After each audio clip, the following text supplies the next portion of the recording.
when I think about Bondi Beach, it was my childhood. It was, going to bar mitzvahs at Bondi Pavilion. It was like, walked over that bridge hundreds of times where you see the shooters of taking aim from. I, used to, I mean, the restaurants there. I mean, everything there. It's like a real center, both of Jewish life, but also just generally, it's an iconic part of Australia. And I think what has been so difficult about the past 2 days is both sort of just the horror, the sheer horror of, a 10-year-old child being murdered whilst at a Hanukkah by the Sea celebration. And, obviously everyone who's been killed. But then also just having been in this work for a long time, knowing what the right are going to want to make for this moment. And, I think it was within 12 hours that Bret Stephens had written that horrendous piece in the New York Times. I saw, the sort of factory of social media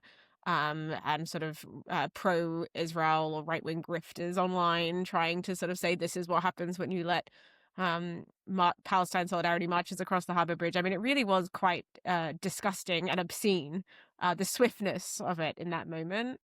And so I think it's also felt it's been difficult to take moments to really comprehend and understand what's actually happened, and that's also been very difficult as well.